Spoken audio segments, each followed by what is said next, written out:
Thank you very much, gentlemen. It only got more dominating as the series went on. They've already hit it a few times. Perfect game by SKT in that fourth game of the series. 17K gold lead with a 27-minute, 55-second victory time there after the previously dominating victory as well. And they're going to feel so much better moving forward to the finals now here at MSI. Kobe, you talked about mental blocks maybe for Faker.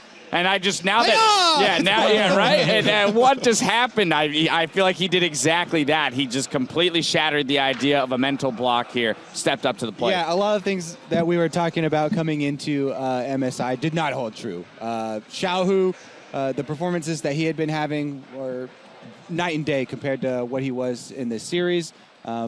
Multiple people on SKT, individuals stepped up, but also as a team, you know, working much better together. To me, this is a team victory for SKT because, yeah, Xiaohu maybe in the micro parts couldn't do as much as we expected, but the main reason is because RNG basically give him no help. And they're like, Faker gets to play with like 4 pink wards in the river. Yeah, that was in a matchup where if you can all in because you have vision, you can actually win the matchup as a Rise. And he's like, well, I can see everything and you can see nothing, so I'm just going to play aggressive. And then Xiaohu obviously falls apart. When you say Faker plus 4 pink wards, you mean 4 actual pink wards, not the TSM version where the players Not the 4 players, no. The pink wards, and even, you know, add in a jungler who He's playing with 8 does pink show wards. up. So it makes it so much easier for Faker, and that's where, again, as a team, when you get into these BO5s and you have a bit of time to rewatch your games and kind of adjust what was going wrong, you end up with a result like this. And in terms of like mental aspect or approach to the game, we saw the shift in SKT, and they went back to their comfortable style, never overreaching. Like the caster desk at the end was talking about how Wolf and Bang smashed our lane. Well, looking at some of the phases in depth, they could have smashed it way harder, but they never even came close to disrespecting their opponents. So many times, Wolf could have literally walked up and wanted to trade even harder, but he's like, I don't want to miss a ward somewhere. I don't want to get TP'd on. I don't want to get roamed on. I may not know exactly where the jungler is. They didn't allow for any counterplay, and I think it became too frustrating almost for RNG to play against that style. And then they started overreaching themselves and making some two big mistakes. Yeah, SKT had that game or team fight oriented plan all the way from pick bans through and executed really well. Yeah, RNG looking a little defeated there going into game 4 even. We'll have some more time to talk about this game and the series. For now, though, let's send it down to the interview lounge for a word with one of our MSI finalists. Thank you very much, Dash. I am joined here by Wolf of the SKT bottom lane after making it to the finals. First up, of course, congratulations, Wolf. I want to ask you about the approach to the series, especially after game 1, when you guys had come off some losses in the group stage, then suffering that hard loss in game 1. What happened within the team? Because you guys looked unstoppable after that. 울프 선수 우선 결승 진출을 축하드립니다. 그 첫 번째 질문으로는 이제 SKT T1 팀이 이번 대회 도중에 좀 연패도 많이 하고 이제 특히나 이제 4강 1경기에 좀 되게 나름 큰 패배를 겪었는데 어떻게 바로 팀원끼리 추스려서 나머지 경기들 이렇게 압도적으로 이겼는지 좀 말씀해 주세요. 일단 저희 팀이 굉장히 그런 멘탈 관리적인 면에서 좀 좋아요. 네. 코치님도 케어를 잘 해주시고 그리고 그런 지능 게임 안에서 배울 점이 저는 많다고 생각하기 때문에 해외 팀의 그런 점을 배운다고 생각했어요. 다음 시즌을 위해서. 네. So I think our team in general we have really great mentality, and our coach Koma, he also helps us like grab our minds. And during our losses during the group stage and for the first game, we just think it as a learning experience. Like we learn from the foreign teams, and we learn like from their players and teams, and that's how we just overcame it. You also had a really good series. It was interesting to me the picks for Soraka and Karma, the ranged supports, which are not as preferred, and you were going up against Mata, who prefers those other champions that are bulkier and more aggressive. Why the choice for these champions? Why did it work versus RNG? 그 울프 선수 이번 4강전 내내 이제 소라카 또는 카르마 챔피언을 픽했었는데 이게 어쨌든 메타와는 이제 완전히 뭐 이제 대세 챔피언들은 아니고 또 이제 반대편에 마타 선수는 되게 공격적이고 이런 이니시 강한 챔피언들 많이 골랐었는데 그 왜 상조되는 픽들을 했었는지 말씀해 주시겠어요? 일단 개인적으로 소라카나 카르마가 굉장히 라인전이 강한 챔피언이라고 생각해요. 그래서 라인전에서 일단 무조건 제가 이득을 볼 수 있을 거라고 생각했고 그 다음으로는 해외팀과 스크림을 하는 도중에 뭐 소라카나 그런 챔피언들을 상대해봤는데 꽤 괜찮은 픽인 것 같아서 네, 괜찮아 보여서 픽했어요. So while scrimming against other foreign teams, I got to learn that Soraka is actually a really good pick, and Soraka and Karma, they're both champions that are stronger in the lane phase. So I wanted to focus on snowballing from the laning phase to get ahead. Okay.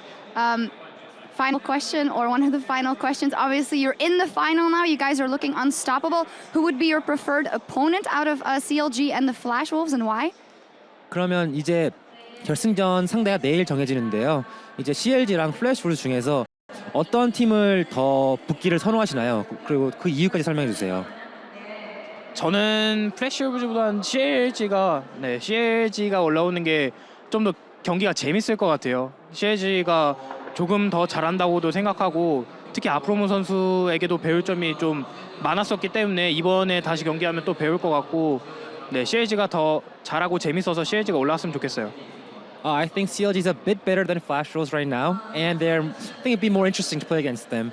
And I personally respect Aphromu, and I learned a lot from him during the group stage, and I wish to learn more through the finals. Okay, is there anything you have to add as a final note?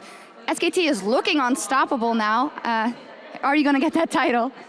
일단 SKT가 지금으로서는 이제 더 이상 막을 자가 없을 것 같은데 마지막으로 하고 싶으신 말씀 있으시면 지금 해주세요. 제가 작년 MSI 또 뭐 롤드컵, IEM 전부 이 자리에 한 번도 못 왔었는데 이 자리에 오니까 되게 좋네요. 이렇게 샥즈 누나랑 인터뷰하는 것도 좋고, 호미님 뵈는 것도 좋고, 더 경기 잘해서 또 다음에 올 수 있도록 더 좋은 모습 보여드리겠습니다. So while playing at last year MSI World and this year IEM, I was never able to be at this spot to interview with you. I'm really glad that I'm here to be with Shox. Oh my gosh. Yeah, and I'll just keep on playing better and harder so that I can come here once more in the future. When you guys are victorious. Thank you very much for this interview and the kind words as well. Fantastic. Wolf, after securing their spot in the final with SKT on Sunday. Take it away, guys. Thank you very much, Shox. It's a good interview. I'm glad I get to be here with you, Dash. Oh. So she threw the question at him about the supports, about why, now, especially in the face of Mata, a person who does play those tankiers, Alistar's even pulled out the Leona in this game. Why is it that we're starting to see some players trend towards that? And so I'm going to couple that into a question in terms of if we look at the last game as a microcosm and see that RNG made some very big changes going into Champion Select, banning Fizz, Soraka, and Silver. So they definitely tried to change things up. What could either CLG or the Flash Wolves learn from all of this, given SKT's champion pools and what RNG tried to change but still not finding success? I mean, if we look just overall, in my opinion, you should have picked Maokai as the first pick. Because SKT have shown if they get the stronger lanes right now, they set up that river perfectly, and that enables Faker. So that's something both CLG and Flash Wolves can look at and be like, okay, we need to value having strong side lanes. That's again where your range supports come in, as Wolf were talking about. It gives you a very strong laning phase, very safe laning phase, and that again allows you to get that control for Faker in the mid lane. Yeah, as far as the range supports are concerned, they have their place in the meta, and I think that a lot of people were just underestimating them before. They are not the end-all, be-all of support play, though. Right. The melee supports still definitely have their place as well, and I think CLG and Aphromu specifically also have a lot of practice against that, and they have an idea of what they want to do. Yeah, just good teleport play will shut down range supports because they win by it's a war of attrition. They push you in a tower over and over, deny you resources. If you get the push on them, they aren't really quite that potent, and melees are just generally good at all-in. So if you get a jungler pair without some good vision, you can get ganks off. In this series in particular, we saw that you need to fight SKT's vision control in the river. I mean, it's almost like a broken tune for us, broken record here, but the games that RNG did well in, they were aggressively challenging pink wards, forcing people to maybe disengage flash out in the river. But if you allow SKT to go for the full setup phase, obviously they'll take control of the map because that's been their forte throughout pretty much their entire existence. Well, I also think you can look at top lane picks because one of the reasons teams didn't like range supports in the past was that you wouldn't have any engagement. So you now obviously play a lot of these tanks up in the top lane, which then means the range support have a great advantage in team fights and in laning phase because the big Maokai will just engage for you. So again, if we look at this game, by giving the Maokai over, you once again just enable a range support pick very easily for SKT and have like a perfect composition almost with good laning phase, good team fighting, and if you don't completely outplay them in the early game, you don't really do anything. And that's why I feel like you could have taken away the Maokai as an example. Maybe in the final, we see steal away one of the picks, ban the Echo, and like force Duke on this puppy where he didn't do anything, and it's a bit harder to engage as well.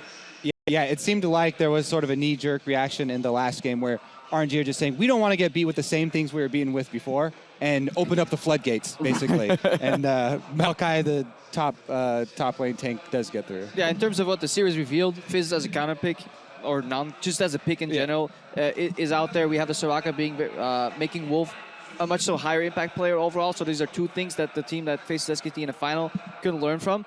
Other than that, jungle focus has to be mid and bot, I feel. Anything that went top kind of felt wasted and then got cross-mapped anyways. Yeah, and of course, a lot of this brings us all back full circle to one of the main points we always have with SKT is the breadth of their champion pools and what that does allow them. You mentioned the floodgates opening because you ban what's been beating you, and it's like, well, we have this whole other set of things that there was a reason you were banning it prior. Champion picks, though, not the only reason why SKT is successful. When we take a step back and look at the series overall, we're going to take a look at SKT's legend in the mid lane, who left it all on the Rift to bring his team to victory. With 24 kills in 4 games, the most in today's semifinal. Faker is our player of the series. Yeah, it's kind of hard to give anyone else the MVP when we saw how insane Faker were with a lot of his 1v1 kills. But again, it's the team who sets him up so well. It can be small things. It can be a Soraka roaming from top lane to heal him in the mid lane, and he gets an all-in. It The can good be old medic coming in. Yeah, just like random running in, and then it makes it pretty unfair for the other mid laner. Or it can be just Faker having perfect vision, so he can play aggressive. And again, you set him up, you know he has the mechanics. It's been one of the issues for SKT in group stage. Now it's fixed. Yeah, I mean, that was one thing that people were expecting to come back for SKT, was this team focus and this team play, and the macro as well. And then it just added on to that from RNG, one of the things that we thought that was going to be an advantage for them coming in did not show up. It was tempered aggression, though, because at points you could see Faker being able to maybe go for an all-in that would get him a kill, but then there would be the odd chance that there was a jungle. There was exactly this phase where he was on title and Trix that he wanted to jump off the pole. And it's flash like, in or flash are you going out? to predict a flash? Usually Fizz players will predict a flash to try to land on top of you, but if it fails, that's like the recipe for tilt. I've seen Faker go for that flash predict, but right there he didn't do it because he was just very respectful of their opponents. And I think that was SKT throughout this entire series. Don't overchase, take the small wins, eventually win the team fights. And I think that's one of the big things that were highlighted as a difference, because we saw group stage SKT had games where they were very aggressive, too aggressive. Also had games where they were more reactive instead. And whenever they played the reactive style, I feel like they looked better. So it was odd when they played RNG in the past. They tried to like match that early game. We saw the change in mindset coming in here, and that's such a big reason for why they don't fall behind in the early game, because they didn't take those crazy plays, because you don't have to versus RNG. And it was still something that worried us in game 1 when they were chasing Trundle, and it happened a couple times, and gave us worries for the rest of the series. There were some mistakes definitely still, but overall it was much better. Yeah, game 1 got away from them, but they got themselves back in a check. 3-1 victory there. There's still 1 seat left to fill, though, in Sunday's MSI Finals, and it'll go to the winner of tomorrow's semifinal match between North America's CLG and the LMS's Flash Wolves. So, gentlemen, as we look forward to that, we heard Wolf talking about the fact that he thinks CLG has a slight edge, that he thinks they're a slightly better team. What is our honest assessment of these two squads? NA is finally going to get their final. Yeah. All right. Well, Crepo's calling obviously, it right now. the reason SKT won today is because of the NA support meta, right? Yeah, let's go with that. And the story where NA comes in and takes down the Giant, and then NA wins the whole thing. Yeah. No, but honestly, yeah, I think a lot of people agree on the fact that, because of round robin, the evidence that we have to look at in the past of CLG versus Flash Wolves. 2-0 head-to-head. Give it an edge. You're going to feel good having the 2-0 head-to-head coming in, but that doesn't mean that when we look at Flash Wolves beating SKT twice, right? NA is no stranger to reverse sweeps. That's something we've seen so far. But I think CLG on paper overall just look like a strong team. They have a good foundation. There were some of those games in group stages, honestly, they should have never won. But I liked what... Would have still made top 4. Yeah, they still would have made top 4. Anything specific that we believe that matchup or might hinge on? Either players, play style? So one thing CLG have always done well is play against teams who have like one carry. Against G2, they could shut down Perks very effectively.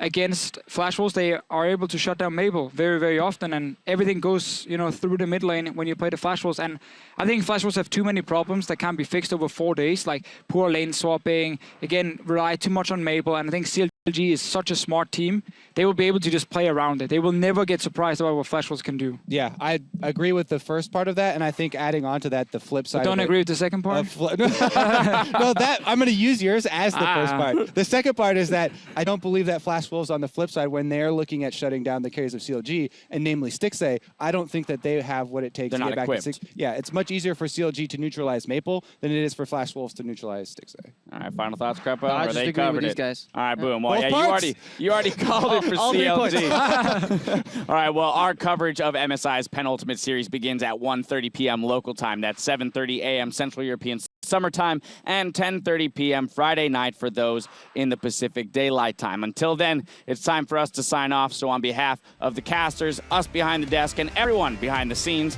I want to thank you for joining us, and we'll see you tomorrow. That was easy. As we get ourselves through the rest of the picks and bans.